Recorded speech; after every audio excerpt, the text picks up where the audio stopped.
I've been helping clients retire for years, and along the way there have been plenty of things that I've seen clients stress over. But have you ever stopped to wonder, out of all of the things that we worry about when it comes to retirement, are there any of them that just don't matter as much as we think? It's like the Mark Twain quote, "I've had a lot of worries in my life, most of which never happened." So in this video, we're going to talk about 3 things that really stress out retirees that I've never actually seen ruin a financial plan, why they matter less than you think, and how to reframe your thinking around these pain points. And to start, let's talk about one big worry that's on everyone's mind right now. We've all experienced the effects of inflation over the last few years, and we even saw the annual inflation number peak over 9% back in June of 2022. And of course, this led many retirees to wonder if they'll be able to afford to buy eggs for breakfast. Since then, thankfully, inflation has eased and prices have at least stopped going up as much as they had been. But is inflation something that we should stress about in retirement? Or is it one of the worries that we can let go of? Let's look at an example. So Bill and Jane have just retired at age 62.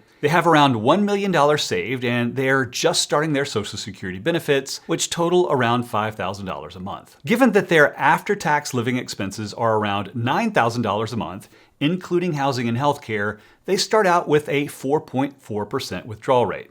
Given this, their initial probability of not having to adjust their lifestyle in retirement is 90%. Now that's a solid financial plan. I typically like to see my clients somewhere between 70% and 90% with these probabilities. But as one of our assumptions, we're using an inflation rate of 2.5%. After 2021 and 2022, it's reasonable to take a step back and wonder if that assumption is valid. Just for context, inflation ran at 2.9% in 2024. So what would happen to Bill and Jane's plan if we increased that inflation assumption by 1% per year to 3.5%? As you can see, their Monte Carlo odds dropped to 81%. Obviously not as good as before, but they still have a solid plan. Now let's take this a step further. Let's say we increase our inflation assumption by 1.5%, taking it all the way to 4%. This would cause their probability of not having to adjust their lifestyle to drop to 77%. This isn't as strong as where we started, but we're still well within the comfort zone. Obviously, more inflation is bad for any plan, but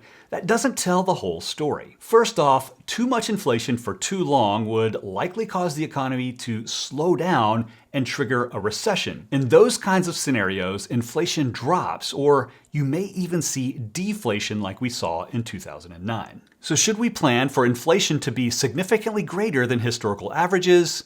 Probably not. And if we wind up in a Weimar Germany or Zimbabwe type inflation scenario, everyone's retirement plan falls apart. What's more reasonable to assume is that should inflation spike beyond historical averages, retirees will cut back on their spending. They'll become more frugal about day-to-day expenditures and postpone spending on things like vacations, new cars, or home maintenance. And now in 2025, we're seeing some of that play out. Yes, inflation is scary, but it's less likely to be the thing that kills your retirement than the actions you take out of fear to avoid it. So how do you let go of this as a retirement stress point? There are a few things to think about when it comes to inflation and your financial plan. Inflation is an external factor that you can't control. In spite of all of our best efforts, there is always a chance that our financial plans won't work. I wish I could tell you otherwise, but this is the nature of life. If things go to hell in a handbasket, we'll figure it out. But letting go of the desire to control the uncontrollable is the first step towards living a less stressed out life and avoiding many of the behavioral mistakes that do wreck financial plans. If inflation does spike, one thing that you can control is your spending. You can punt on replacing the car. You can be a little bit more frugal with day-to-day expenses. Our retirements are more dynamic than we typically model using financial planning software. Also, inflation can drop just as quickly as it spikes. So remember the psychological phenomenon known as the end of history illusion? Well, things are never as good as they seem, and they're never as bad as they seem. So if you're not happy with the way things are right now, give it a little while and things will change. On a more practical note, it's always worth thinking about adding some inflation protection to your investments. Stocks tend to be a great inflation hedge, but TIPS,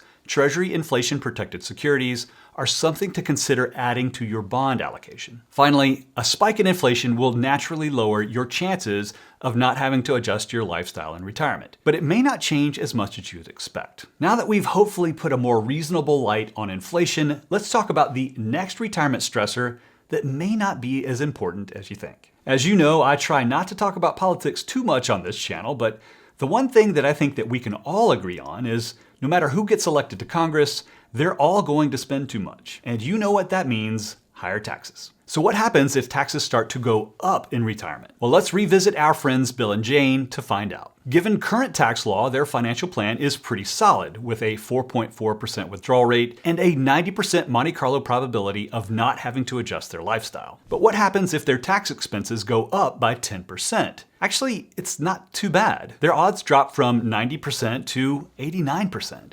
That's barely noticeable. Okay, what if their tax expenses go up by 20%? Well, now their plan odds are only coming in at 87%. But let's not stop there. Let's increase their tax expenses by 30% over what things would look like using our current tax laws. In this case, their Monte Carlo probability of not having to adjust their lifestyle drops to 86%. So what's going on here? A sizable increase in taxes isn't moving the needle nearly as much as inflation does. And keep in mind, Bill and Jane have most of their investments in tax-deferred retirement accounts, so all of their withdrawals are taxable income. Let's remember that most retirees will naturally see a lower tax rate in retirement than they did during their working years. So even if their taxes go up in retirement, it's not as big of a drag on their financial plan as you would expect. So while a tax increase in retirement would suck, and it would be our civic duty to complain about it, this is a retirement stress point that, while annoying, isn't going to be a make or break issue for your financial plan. And if Congress causes all of us to go broke, they wouldn't have any income. They do know this, right? So how can you reframe the tax issue in a way that allows you to sleep better at night during retirement? First, this is another external factor that we can't control. While I think that we can and should proactively plan for taxes in retirement, our future tax rate is somewhat unknowable. We need to do the best we can with what we know and move on. And obviously, a higher than expected tax rate in retirement isn't going to help things, but it doesn't move the needle as much as you'd think. And this brings me to our final retirement stress point that may not be as important as we think. Let's go back to our friends Bill and Jane. Outside of their cash holdings, they have all of their investments in their retirement accounts. At age 62, they've decided that a blend of growth and stability is right for them. So 60% of their investments are allocated to stocks and 40% are allocated to bonds. Based on historical returns, we can expect an annual return of 8.2% for a generic 60-40 portfolio. But what happens if Bill and Jane don't get those types of returns? What if stocks have lower returns over their retirement than what historical numbers say? What if there's a bear market crash right after they retire? Well, let's check out the numbers. Let's say that their portfolio lags the expected return number by 0.5%, only returning 7.7% annually instead of 8.2%. In that case, their Monte Carlo probability drops from 90% to 86%. They still have a decent plan. Now, what happens if their returns are a full 1% lower than what we expect? Remember, this is compounded over a 30-year retirement, so any changes are magnified over that time period. In this case, their Monte Carlo probability drops to 80%. Lower, obviously, but still well within the comfort zone. Okay, they're still in great shape if their returns lag expected returns by a little bit. But what about the scenario where there's a huge market drop right after they retire? That would be the worst case scenario, wouldn't it? The portfolio that they needed to live off of for the rest of their lives would take a huge hit in year one. If there's a bear market in year one of their retirement, and that's a year when the market drops by 20% or more, their Monte Carlo probability drops from 90% to 79%. That's a pretty big difference, but they're still well within the comfort zone. Again, even if we put together the best retirement plan ever created, there's still a chance that things aren't going to work out the way that we expect. There's a big difference between planning for the outcome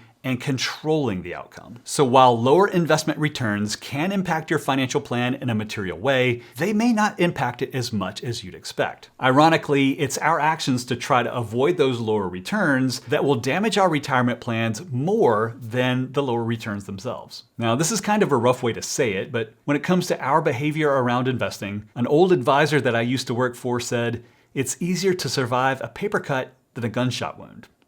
Ouch. So how can you let go of the stress around investment returns so that you can keep from making the big mistakes that actually blow up your plan? First, have an investment strategy and stick to it. During those times when the market's down, that's precisely the wrong time to make a strategy change. If you do want to change strategies, you need to wait until things are boring. 2, remember that underperforming a few years here and there won't wreck your plan. Of course, underperformance doesn't help, but it may not move the needle as much as you'd expect. And finally, keep the right perspective when you watch the news. Just because the market's down 10% doesn't mean that you are too. And now that you're, hopefully, a little less stressed by these common retirement worries, there is one retirement issue that does matter: how you turn your investments into a retirement paycheck. So check out this video, where I compare the 3 most popular methods for making retirement withdrawals from your investment accounts.